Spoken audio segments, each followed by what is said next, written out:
Hi everyone, it's Miss Conway again. Let's sum up everything from the lesson.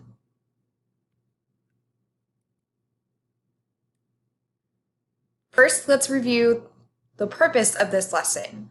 Now that you have viewed the video and looked at the handout, you should be able to explain the Big 6 research process in your own words and complete research using the Big 6 process, mostly on your own.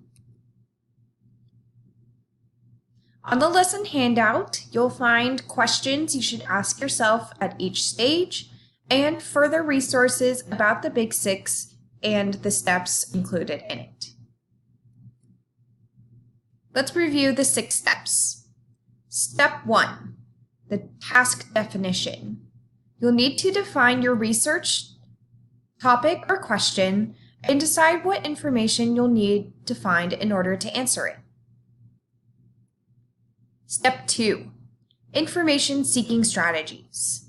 Now that you know your topic and what information you'll need for it, you'll need to think about where you'll find your information and how you'll search for it.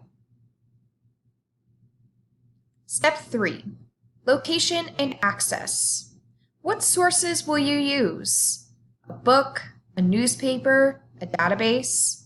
Figure out how you will access these resources. Will you need to log on to a website to get to it?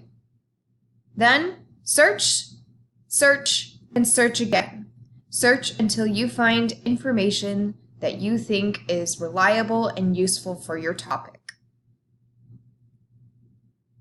Step 4, use of information.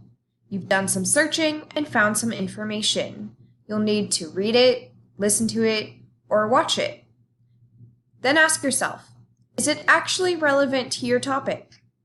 And what other questions does your information raise? Step 5, synthesis. You've got a lot of information and now it needs to be organized so you can actually use it. Will you use a timeline, a concept map, a graphic organizer?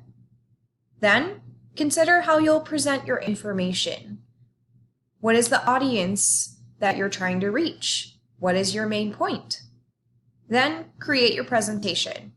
Is it a PowerPoint or are you writing a research paper?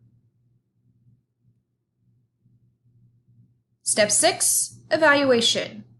Consider how the research process went for you and what would you do differently next time? I'll leave you with some final thoughts. Don't be afraid to ask for help if you need it. We live in a world full of information, so don't feel as if you are stuck with a single kind of source. You can use books, newspapers, databases, the internet, and even me, your librarian. I can help you access sources, organize information, and help you determine whether a source is reliable or not. Finally, research isn't panic-inducing if you know the process, so hopefully you're leaving this lesson feeling much more comfortable about your assignment. If you're not, I am always available for help.